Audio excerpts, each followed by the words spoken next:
Mic check. Just checking the mic. Good morning. Welcome in. We're going to get started here in just a few minutes. Just want to do a quick microphone check.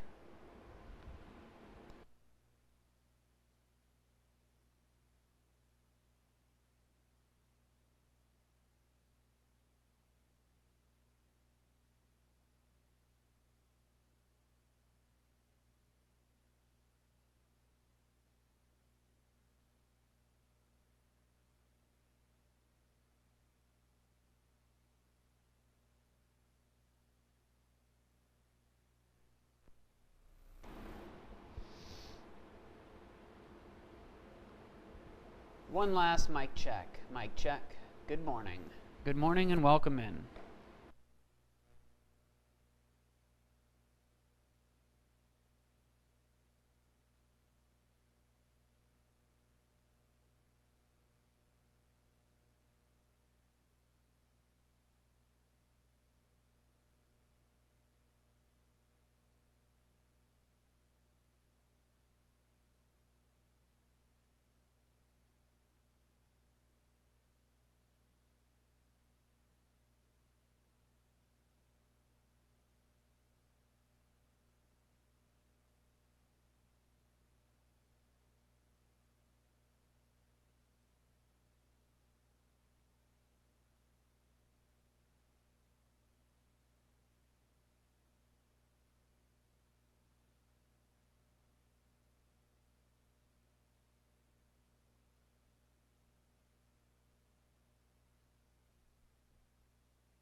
One last mic check.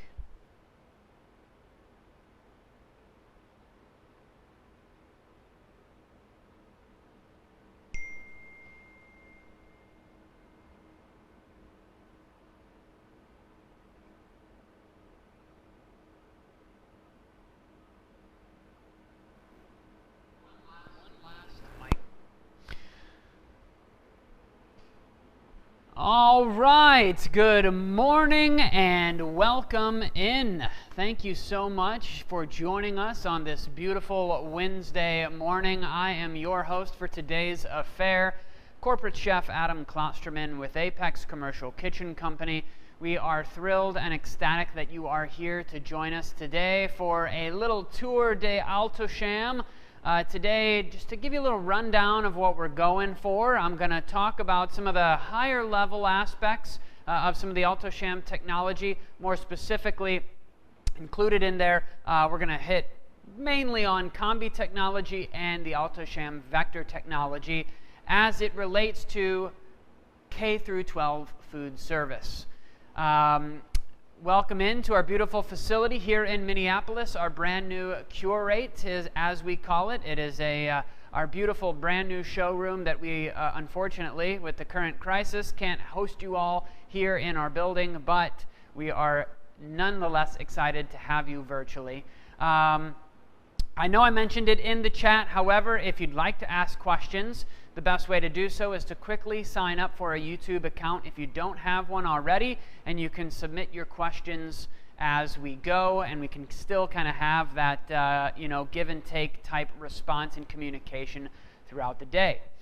I'm going to try my best to do this in about 40 minutes or so. However, I don't often hold that promise too well, but I'm going to try. So let's hop right into it. So Alto-Shaam started about in the 70s or so by a man named Jerry Moss. A lot of people know the name Alto-Shaam but don't realize that Sham is actually Moss spelled backwards, so the founder's last name spelled backwards. And Jerry owned a fast food fried chicken delivery business in Milwaukee, Wisconsin called Chicken Delight. They delivered fried chicken in Volkswagen Bugs. And they were having issues holding their fried chicken. And so like any good entrepreneur, he decided to try to solve the problem. And so he tried all sorts of solutions that included putting live flames in the back of his drivers' cars. And obviously that was not the route he wanted to go. Tried other modern holding cabinets and things, but he still couldn't get that crispy exterior, that moist interior. All that hard work that he had put into crafting that hand-fried chicken, he just didn't see the results by the time it was getting to his customers' doors.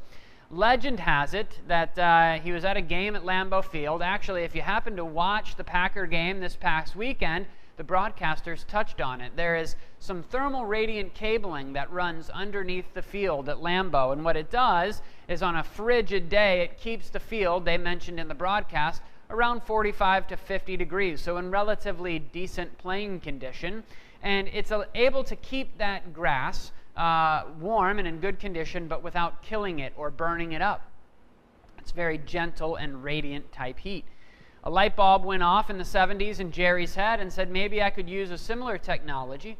Wrapped that around a stainless steel box and insulated it, and that became the invention of the Alto-Shaam holding cabinet. And he was using this for his fried chicken chain. And at the time, a small roast beef chain called Arby's came to him and said, we're having a really hard time holding our roast beef of quality, even in these modern holding cabinets. The same problem you were experiencing with your chicken, do you think we could solve it with this roast beef? He said, I don't know, let's give it a try. And what they found was that utilizing this thermal radiant cabling eliminated the need for a fan, and it eliminated the need to bring in any additional humidity or moisture, which we're going to talk about the power of humidity and moisture in cooking and maybe why it isn't the best solution for holding. And so that began the whole domino effect. I like to tell that story just because it's pretty incredible that Jerry started building these holding cabinets in his garage about 50 years ago, and where you'll see the product line has evolved to today is pretty impressive. So Alto-Shaam, along that notes, they have full lineups of holding cabinets, different shapes, sizes. They've also started manufacturing with that same technology, that thermal radiant cabling, in a waterless soup and hot food well. So if you want to add in that gentle radiant heat to your serving counters, to your serving lines, if you want to add additional hot holding in a space where you didn't have food wells before, no plumbing, drains is required, so it often becomes a far less expensive process to add some additional holding. So they have an expansive line of holding products and even some cooking products as it relates to that cook and hold concept. Today we're going a little more express and kind of going to zoom right through that because we are focused on our K through 12 operators today. So we're going to hop into the Combi technology right away. The Combi technology is interesting. It is predominantly a European technology. It did start in Europe, and I had the privilege of working in Europe, which was fun and exciting. And the kitchen that I worked in you could see the exact reason why these types of kitchens existed. I'm going to go ahead and throw this in. This is just a little, raw, fresh broccoli that I'm going to throw in, and we'll touch on it here in just a couple minutes. But the kitchen that I worked in Europe was the prime example of why Combi ovens existed. We did about 300 covers a night, but we did it in a crackerjack of a box. We had a 4-burner range, a pasta cooker, an 18-inch grill, and a Combi oven, and that was it. And we did about 300 covers a night. It was a shoebox. But the reason we were able to do that was because everything on that menu, at some point in time, whether it was during pre-production or during the final finishing steps, went through that Combi oven. The Combi oven, because of its versatility, oftentimes becomes the hearth, kind of the main staple for it of every single kitchen. I mentioned the word versatility. It's probably the best word that you can use to describe what combi technology is, because that is the exact root of its benefit. A combi oven, at its most basic roots, can be utilized as a steamer, it can be utilized as a convection oven, and then it can be utilized as this wonderful magical combination of both, where we utilize high temperature steam and convective air all at the same time, kind of, MTV Crib style, kind of, it's where the magic happens. It's really the beautiful component and the entire reason that this technology exists. I want to start, though, by focusing in on steam mode. It's the first product that we have cooking in here today. For steam mode, a lot of times when I do these presentations, I fear that I make combi technology sound overcomplicated. And it really isn't. It really, really is. Especially with some of the resources and culinary training and support that we provide. It is a very easy technology to adapt to. If you wanted to use it in its most basic right, of course, we could bounce up to here, and we could use this at 212 degrees, and we could use this like a traditional steamer. So we could do, boil in the bag, sauces, carrots, all your everyday steamer items. We could use it at just that 212 degrees. However, one of the biggest differences between steaming in a combi oven versus a traditional steamer is the fact that we can manipulate the temperature. Traditional steamers have value. They always will. They'll always have a place in the market. However, if I just analyze one of the biggest differences of them, precision steaming or precision cooking is something that the combi oven would have in the Pro box. As you look here at the controller, we can go all the way down to 85 degrees, which gives us the ability to do a lot of really neat stuff. For example, we could dial this in from a K through 12 perspective. I've implemented this many ways, many times. We could dial this into 110 degrees and use this as a proof box. So I have tons of K through 12 operators who have gone back to, with that resurgence of, in-house or from scratch or semi-scratch baking, or just a fresh baking program, have started to bring that back in with this 51% whole grain concept. So with that, obviously it requires a proof step, or some items do. Your sandwich hoagies, your dinner rolls, maybe your cinnamon rolls is oftentimes the #1 concept that I help schools implement. Traditionally, you'd have to take them from the freezer, maybe you slack them overnight, and then you take them from the refrigerator to the proof box or the hot box, from the hot box to the oven, rotate the pans a time or two, and then you finally have a finished product.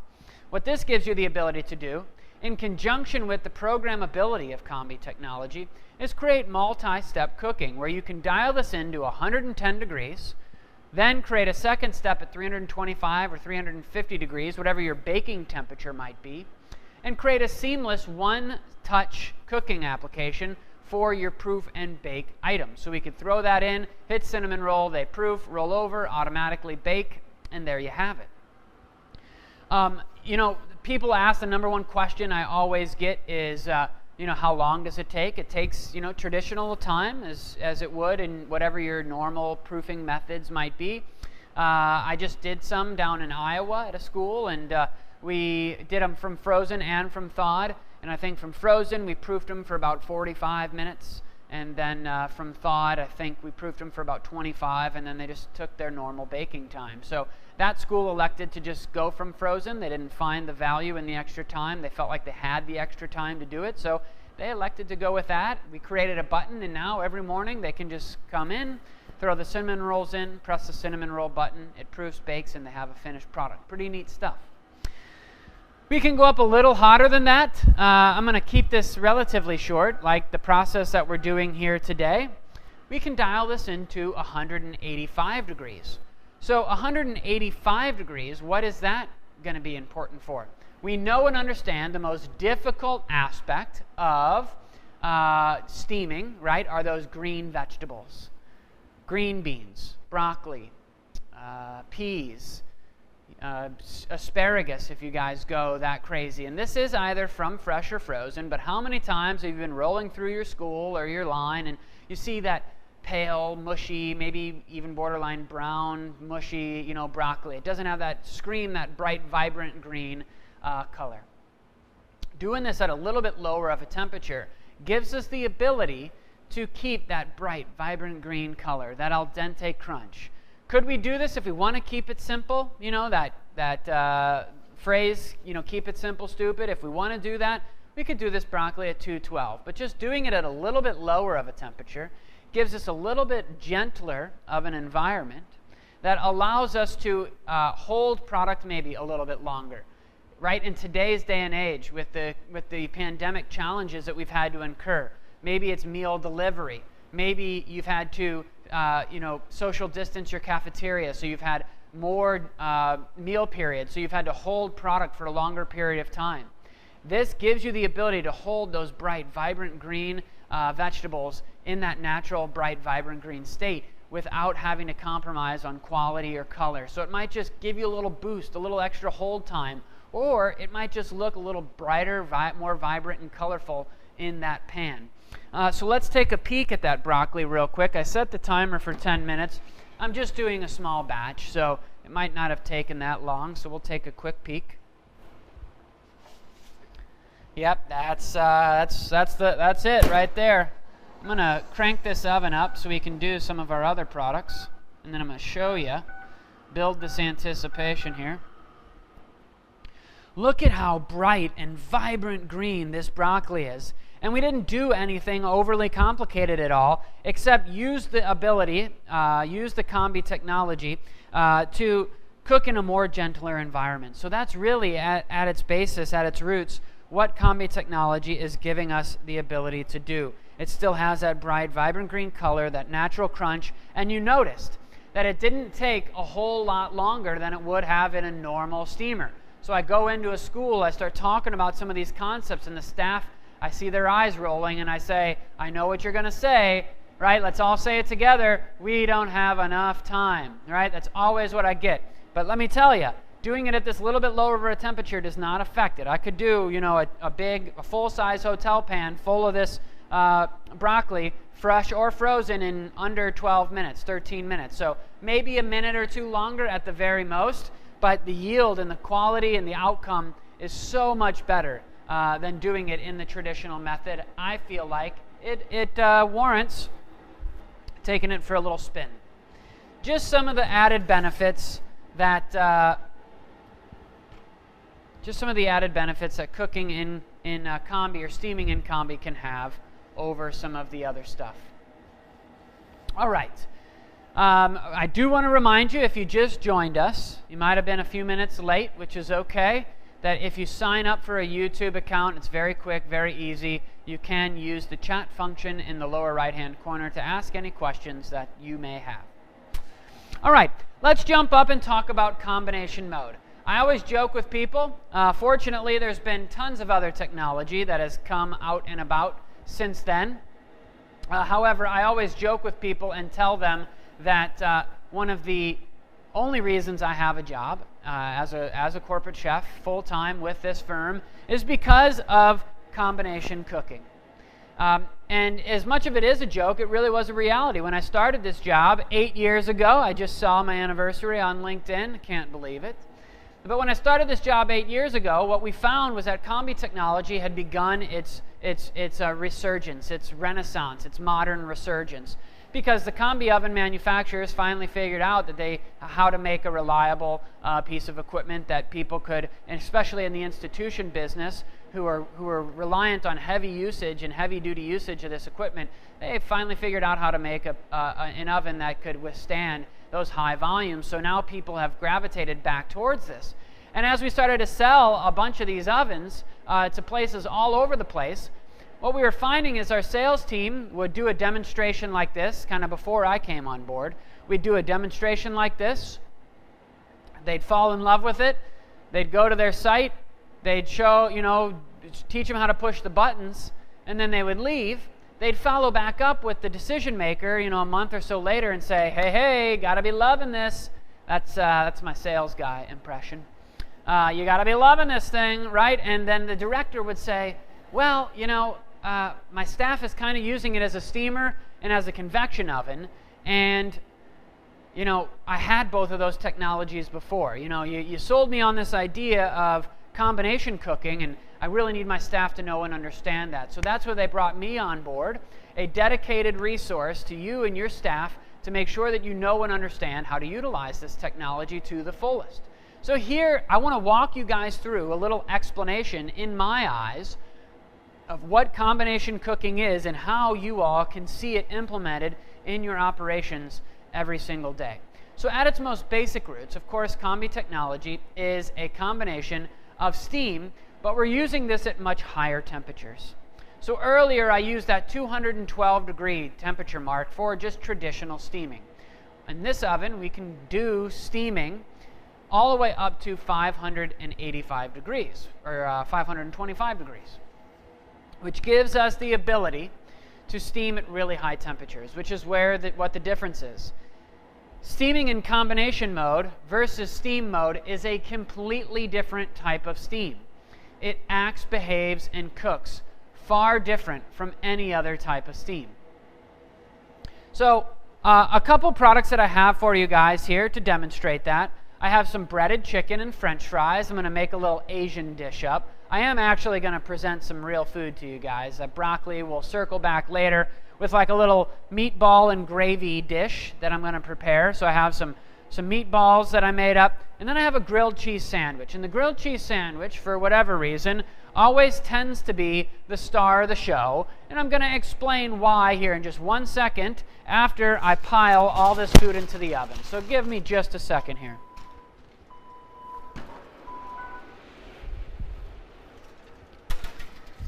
We got some meatballs. For our roasted vegetable, the combi oven is fantastic at roasting vegetables, trying to incorporate something a little different outside of just steaming those vegetables. And my personal favorite, I love roasted Brussels sprouts, so that's why we picked those. But they're just another great example of how combi technology works. And then we have the piece de la résistance, our very fancy grilled cheese sandwich.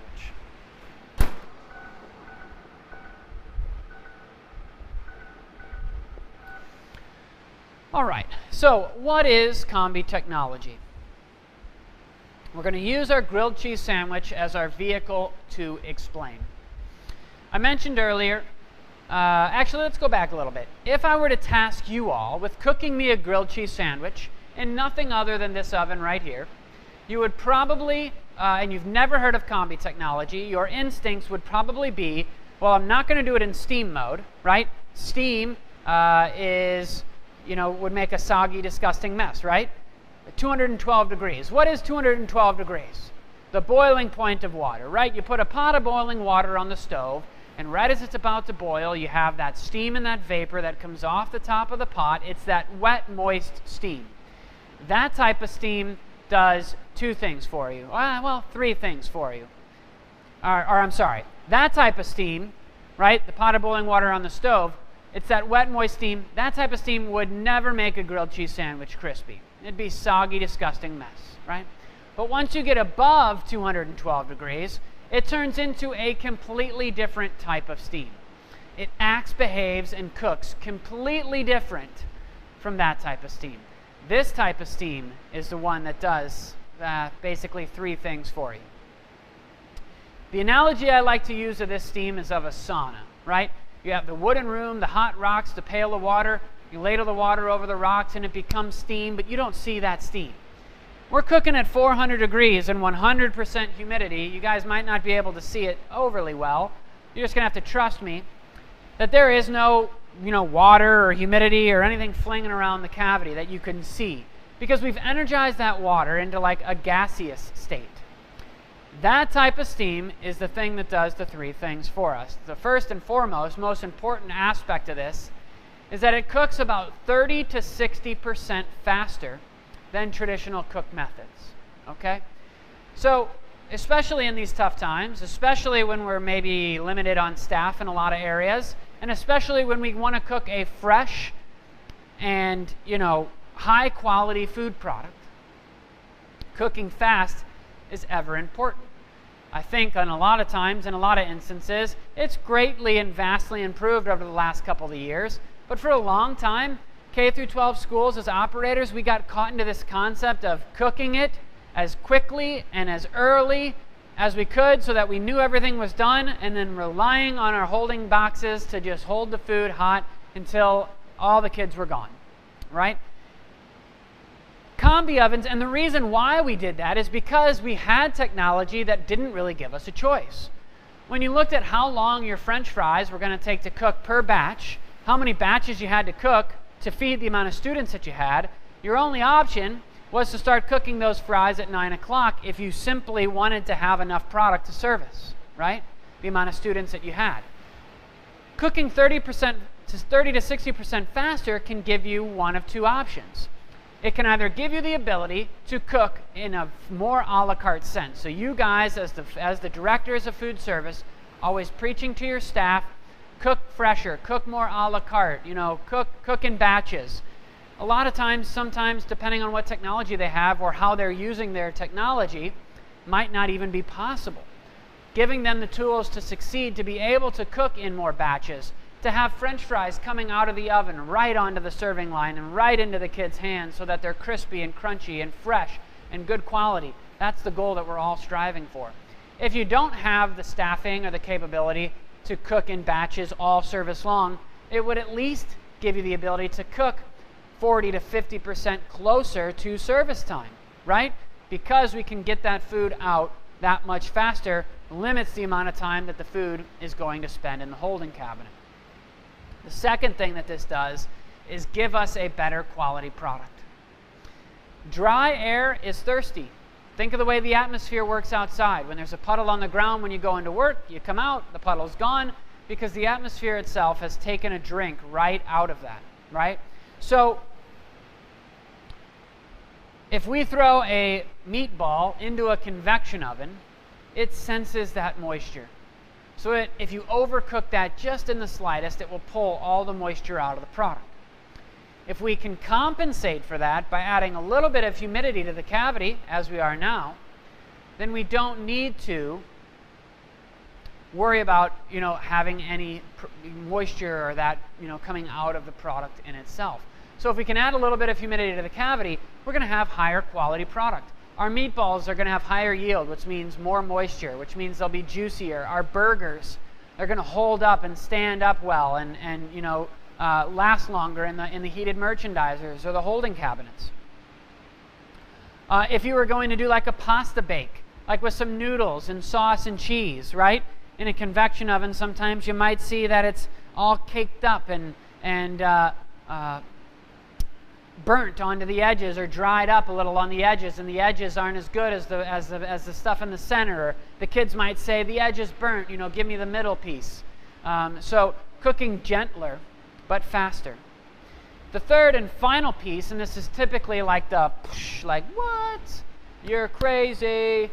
Steam at high temperatures will actually make product browner, crispier, and more texturized than a convection oven. And man, I tell you what, my timing was pretty dang good today. How about it, crew? Huh? I usually never get this right. Well, they got a little dark on me, but that's okay. I was beefing up my time. All right, I got distracted there. So, moral of the story here is, well, you know what? They look pretty darn good. Steam at high temperatures. This was 400 degrees at 100% humidity. And this looks like they just came off mom's flat top, right? So we can get product brown and crispy, okay, even more efficiently than a convection oven. And the best part about this is, I forgot the mozzarella or the American cheese, so I did a little mozzarella, so this should make for pretty fun cheese pull. The good part about this is it's crunchy and brown and crispy on the outside, and look at how melty. Woo! Oh yeah! Look at how melty. Uh-oh, world record here. Look at this. How melty and beautiful this is. So that's the benefit of combi cooking. We can use this to cook this fast. It was 6 minutes. It's a good quality product, moist and soft on the inside, but we get that beautiful caramelization on the outside. So it's up to me it's up to myself and the entire Apex team to educate your staff on how to make that happen, and that's our promise. Combi technology is, it's new, it's different, and you got to have the resources that are capable to make sure your staff knows how to do this, whether it's virtual, one-on-one training demonstration, me coming to your staff, one of our salespeople, continuing to come back until you know, and it's always free of charge. We will offer a wide scope of services to make sure that your staff knows how to make that happen free of charge until you feel comfortable that they're doing it. All right, let's take a peek at something else here. Maybe our meatballs are ready to go. They could use maybe just a few more minutes.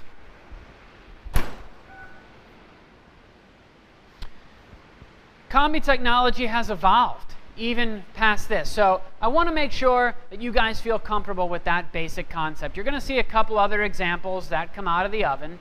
But I want to make sure that you guys know and feel comfortable with that concept, with the idea that we can use this product in a more a la carte sense to cook product, right? Fresher, faster, more efficiently, better quality, and you can use it to get color. So I already know and understand that 90% of your guys' product that you would normally do in traditional methods should and could be done in combination mode. From French fries to the popcorn little Asian chicken that I'm doing here, to your proteins, burgers, meatballs, chicken patties, chicken breasts. All that stuff should and could be done in there. A nice feature, I always like to point it out, just because it isn't a very significant upgrade in terms of monetary dollars.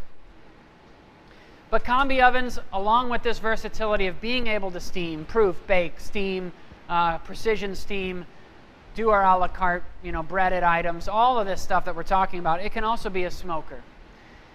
So I know that in the K through 12 environment, your first thought is, well, why would I ever want to do that, right?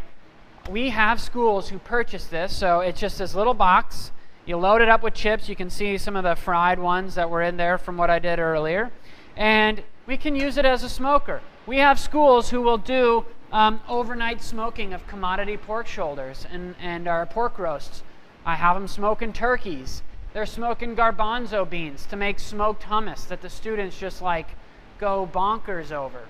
So using it as a smoker for a couple $100 upgrade, I know that catering and other things, to-go meals, just trying to find ways to continue to bring your student bodies back and continue to, that success of your program, battling against exterior, competitors and sources to create really unique menu items, and that smoker is a fantastic thing. We also have people who do catering. So the catering department is loving the use of that smoker for ribs and other things for functions around school. So this first dish that we're going to do for you guys is, I'm going to just get my gravy hot and fresh here. The first dish that we're going to plate up, I know it's been interesting, and I know hopefully we're coming to the end of this pandemic, but we've been using these GET to-go containers. We've had a lot of success with some K through 12 departments who, instead of using disposables, have had massive savings on using this reusable to-go container. So the way this works, you package up your meal, you give it to the student, they eat it, and then there's like a return box or a drop box where they drop these in. You guys wash them up. And I know that a lot of people have turned to disposables for delivery and that sort of thing, delivering to the classroom, whatever your method might be. But this GET container has been very successful. And so we're going to plate up a dish in this vessel just so you could see what that might look like. So we're going to come back to my broccoli. And I also did some mashed potatoes.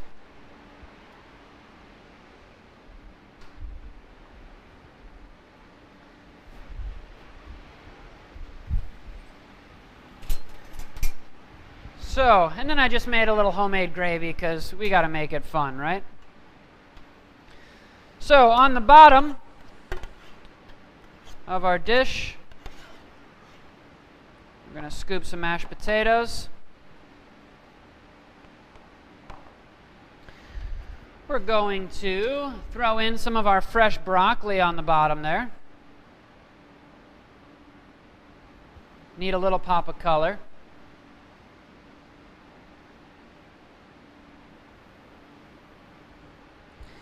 And then coming out of the oven now, we have our meatballs. So you're going to see how, not only how colorful and roasted, nice, beautiful look these meatballs got, but if you guys were here to taste them, you would know and understand how moist and how much moisture and quality is just riddled through these meatballs. Maybe I can cut one open just to show you guys the interior and how much steam is pouring out of here, because that's all that moisture that's trapped in there that's still coming out. This beautiful, you know, brown but also very moist meatball. So we're going to throw this, a couple of meatballs on top, turkey meatballs at that, I might add. And then, of course, because we have to, we got to slather this up with some beautiful homemade mushroom gravy. So just a kind of a fun and interesting dish. Probably should have had a garnish for us. You know what? I'm gonna grab a garnish. Let me grab a garnish, just to give it that nice farm fresh. And we could use a little more green on top. So again, these containers, we could just box that up, and look at that meal. Fresh, easy, using the combi oven to manufacture all of this, and it's a beautiful, healthy, and heck, I would eat that up, no problems. Box it up, throw it in the holding cabinet, and then off we'd go.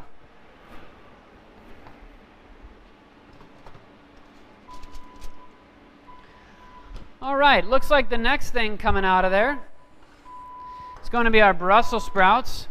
So this is one of my favorite things to do, because it's such a good demonstration of how combi technology works. So Brussels sprouts in a normal environment, this isn't really going with anything, but Brussels sprouts in a normal environment would typically, you'd either have to like boil them or steam them first and then roast them, just because you need to soften them up as well. If you just roast them in an oven, you know, sometimes they get crunchy, but they get a little hard. It's such a good demonstration of how combi technology works, because not only are these perfectly al dente and soft, but they get that crisp at the same time. No different than the grilled cheese. It's just a different version of something that you guys might cook in your schools. You know, instead of steaming the broccoli up for the, 100th time, experimenting with roasting. I know the kids might not like them this dark. This is the way I like to eat them, but I just wanted to show you guys some extreme examples of how we can get color and texture on food in using combi technology.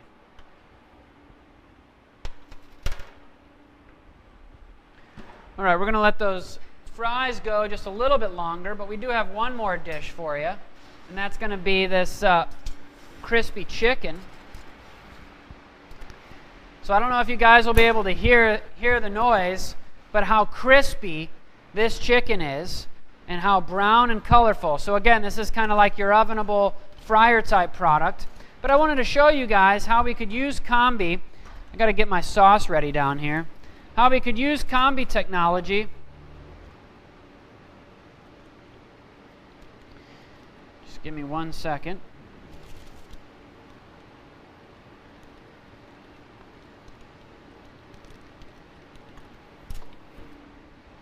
We have a little, whoop, that's hot. Have a little Asian glaze. We're going to throw in. You can hear the crisp now. I know you can. And again, that was at 100% humidity. Full steam. Full steam ahead. And so I thought that this would be fun to pair up with little fried rice that I made.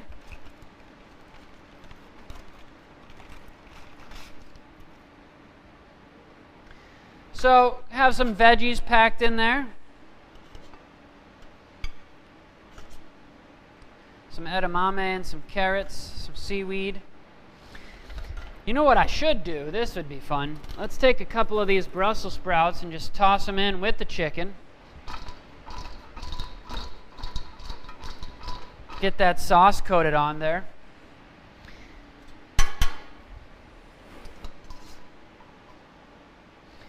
And we have our beautiful, could have mounded that up a little bit better.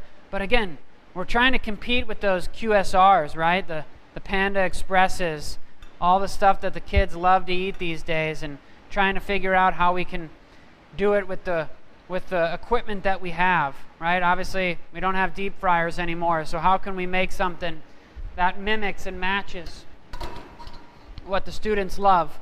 And then we'll throw just a little fresh cilantro on top, fresh herbs. A great way to add a little color and a little extra flavor without adding a whole lot of calories, right? Fresh herbs are great. Little herb garden for the team. And there we have it. Again, using all the components that we have here, using the combi oven to crisp up those vegetables and get that fryer type QSR style fry on the chicken, but without using the fryer at all. Just a quick, simple dish that I think really exploits how well combi technology works in K through 12 food service. The last item, but certainly not least, let's take a peek at these. Perfection. Is French fries, right? Hey, it's not the most difficult or fanciest of thing, but we got to focus on the money makers, right? So using this to get perfect fryer-like French fries, I felt like it was necessary just to show you guys how efficient it does, not only at roasting vegetables, cooking proteins, just kind of how versatile combi technology is in itself. So what I would like to do, not seeing any questions, we got a quiet bunch today. Usually the chat is going off. What I would like to do is we're going to transition on over to the vector oven. Start talking about what we got going on there. Just got to get my pans organized. I'm making a mess. Sorry, crew. All right, the vector. Before I get started, you know, I still haven't quite figured out my Food Network talk and cook all at the same time. And I don't know how the heck those guys do it, but can't quite get it down yet. So let me just bop this stuff in. We have some frozen biscuits, some eggs, and a pizza.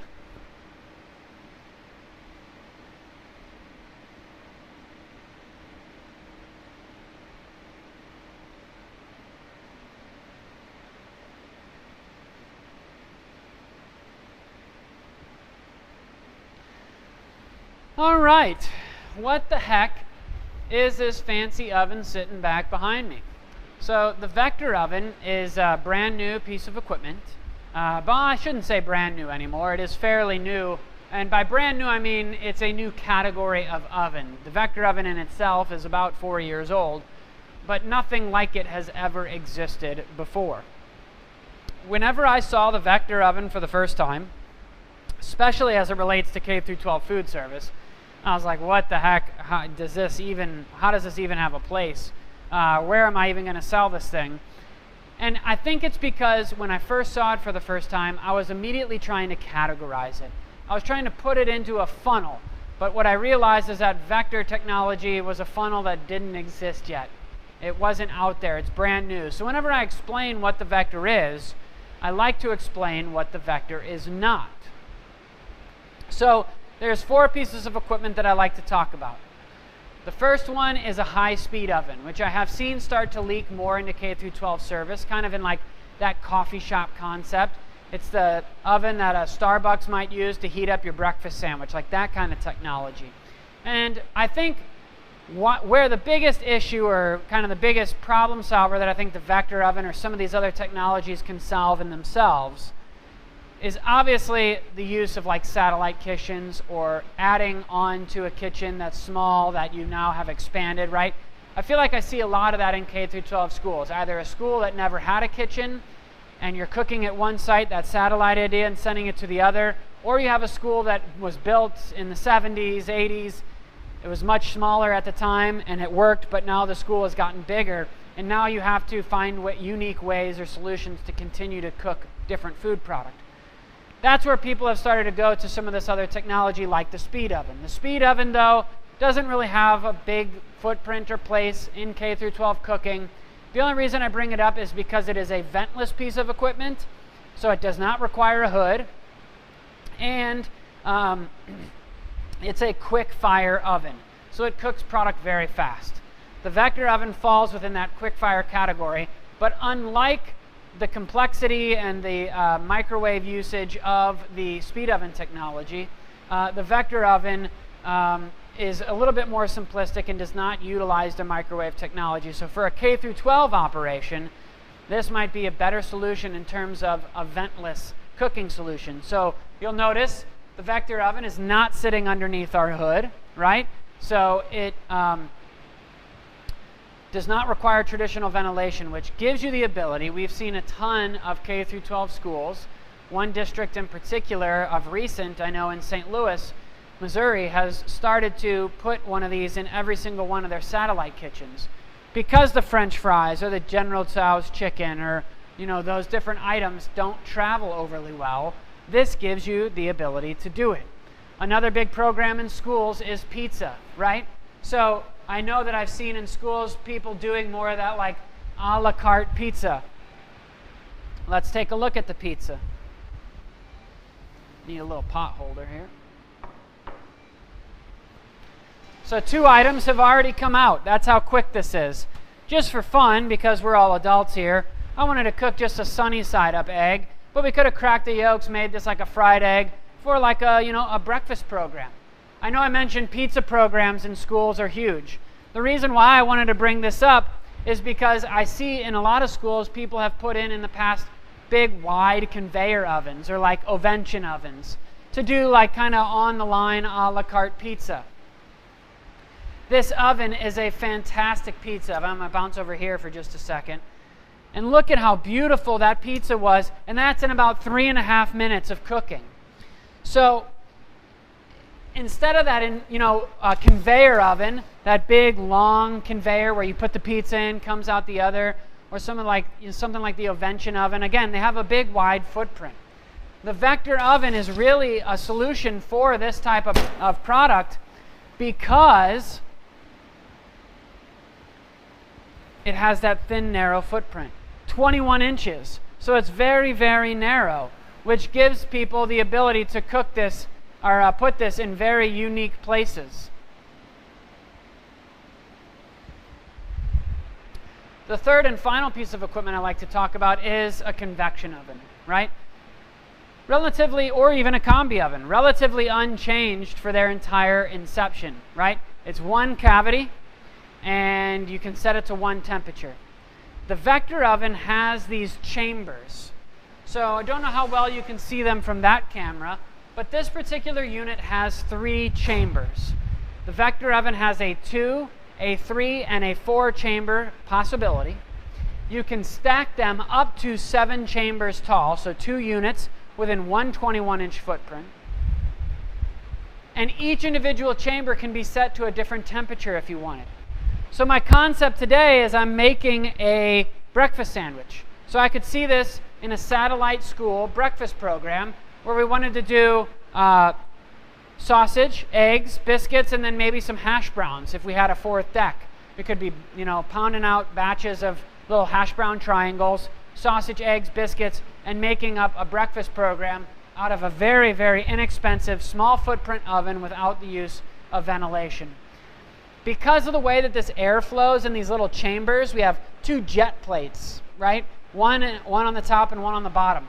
This is fantastic. We don't really have time today, but this is a fantastic piece of equipment for your oven fried items. So hash browns, French fries, tater tots, roasted potatoes, those sorts of things, chicken nuggets, chicken patties. Because of the way this heat, it ends up kind of working like a ventless air fryer type concept. So it's a very interesting use case for that.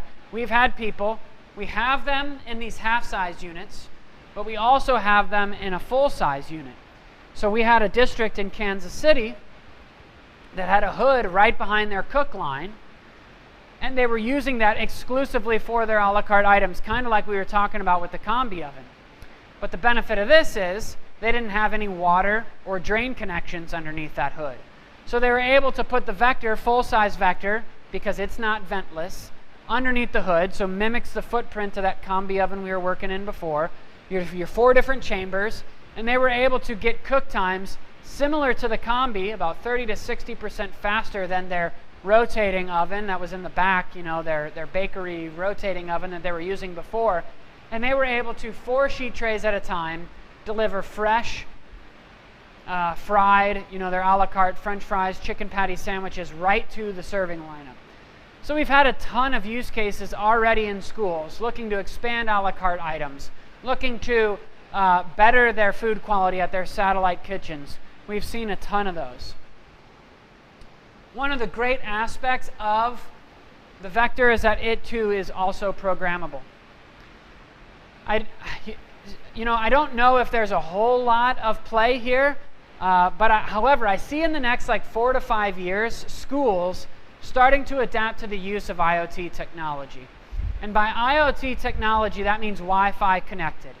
So if you think of it from this perspective, if you had a Vector oven in all of your satellite kitchens, controlled by one central location, one central culinarian or dietitian who knew what all the recipes were and how the items should be cooked, could type it all into the computer and send it to all of their schools immediately, and then all you have to do is load the product up, touch a button, and off it rolls.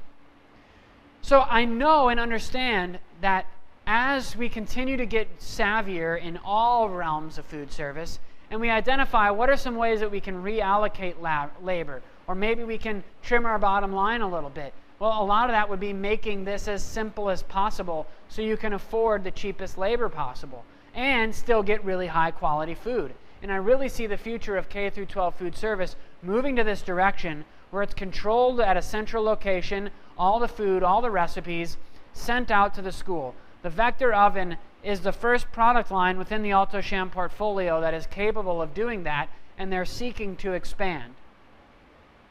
They just expanded to the cook and hold technology, and I believe the combi technology will be next. It's not available at some point in time, but it is available with the Vector, so it really makes that satellite cooking even easier in kind of combating that with the programmability aspect. One really fun part of cooking with the Vector is doing some grilling.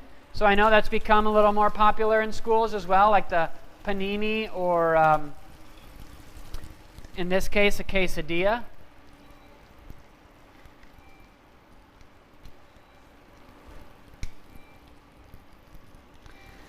So we can use these grill plates. I didn't load this up. I think I probably could have gotten about 6 in here. So if you look at a 3-chamber unit or a 4-chamber unit, if we could get 6 of these kind of shingled and layered up, we could do, let's see, 6, 12, 18 every 5 minutes. So, you look at this and you think it's a really small oven, but in reality, it really isn't overly that small because this little half-size Vector right here with 3 chambers, I would bank right up to a full-size convection oven or combi oven in terms of its throughput capabilities because of how quickly it can cook. To be able to cook a quesadilla like that with those beautiful grill marks, cook 18 to 24 of them at a time every 5 minutes, we have a high volume that we can crank out of this. The last part of the Vector that I haven't gotten to is that it is completely programmable. So the Vector oven is I mentioned it's programmable from the computer, but I didn't quite get to the fact that that would, of course, mean that the staff would just have the ability to do one-touch cooking, like you saw me do with some of the items, where you can go pick through a menu of items that they know the exact cook time on it, press go, and off they roll. So we have about 60 seconds left here on these biscuits. We could probably pull them just a little early just so we can show them off. Might not have gotten all the way done in the middle, but you can see one of the great benefits of the Vector having that top and bottom heat is the consistency. So you don't get that when you jam, some ovens all the way full. The front right and the front left biscuit all look the exact same.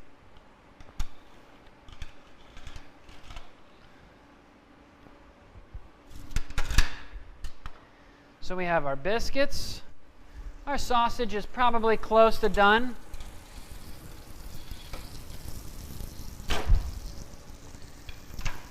So, you saw the wide variety of food that I cooked out of the oven, right?